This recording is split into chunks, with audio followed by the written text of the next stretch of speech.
Right, how's it going? First of all, I do appreciate if I sound rather different in this video. I've got a bit of flu, unfortunately, but it's not deterred me from the quads. I picked this up this morning. This is the cheapest quad I've ever bought, and also I imagine the oldest quad I've ever bought.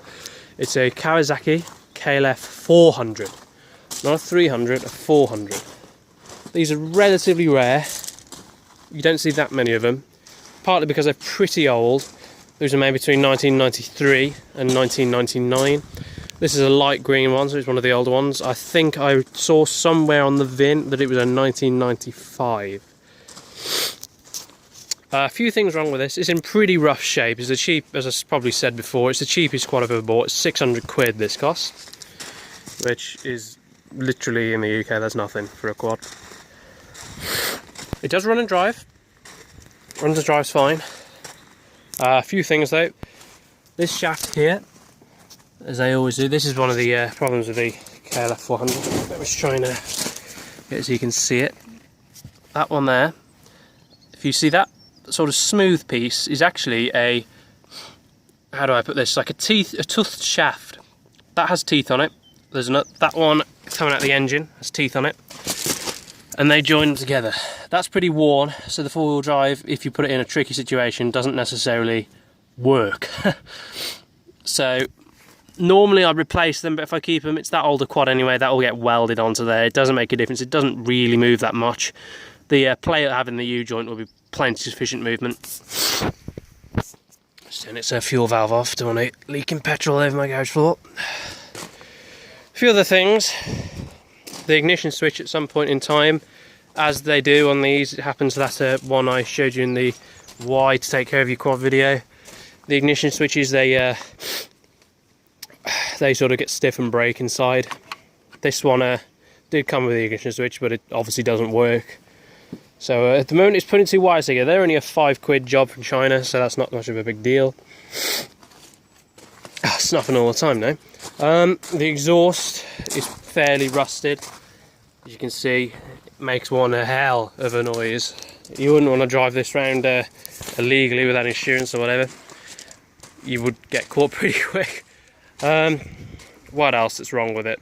Yeah, this is cracked, so that'll need either just tape in. I won't replace it. There's no point on something this cheap and old. Otherwise water could get it, and if anybody leaves it outside in the future. It also does smoke slightly. I'm not sure why it smokes as yet, as is fairly typical on these things. They don't come with a dipstick, which I find stupid. And that there, as your oil check level, it wants to be at the top, but this one's pretty old. It's got frosted over and you can't see where the oil is. I've had to put in a hell of a lot of oil and probably put a litre in, and I still couldn't see any difference, and it wasn't that low. So you see the smoking because I've put too much oil in it. It was smoking slightly when I picked it up, but it's doing it more now. So it's either got too much oil in it or it's knackered. I imagine it will smoke a bit because of its age, and it's been living on a farm. So the biggest issue, in my view, is that it has zero brakes. Hydraulic brakes don't work at all. These cable brakes are just long seized. It did come with the calipers, but the calipers are completely ruined. As you can see, they're pretty damn rough there. Metal's actually focusing. Come on.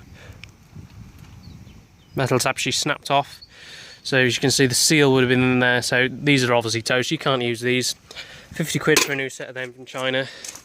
I normally never use Chinese parts, as you know, but on something like this old, it's negligible. Rear brakes, like I say, they're seized. Don't know what I can do with them. The cables are expensive. If I can't do anything, that's it. They'll have to just work with the front brakes. Yeah, when I get something this old in, I don't sort of try and concourse restore it like I have with the Kodiak. It's just not worth it. You'd never get your money back. So I think that's about it. I think that's all that's wrong with it. This has got a kickstart. I've never seen a quad with a kickstart before.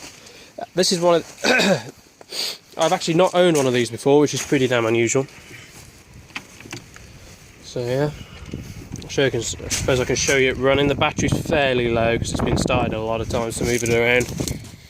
See if I can kick it. Come on.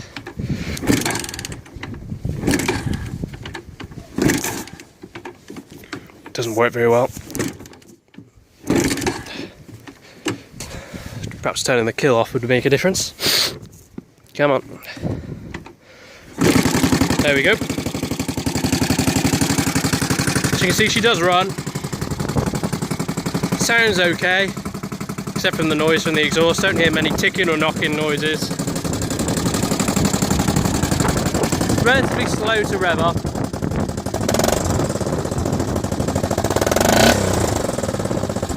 You probably can't see smoke, but it's when I rev it on the overrun there is.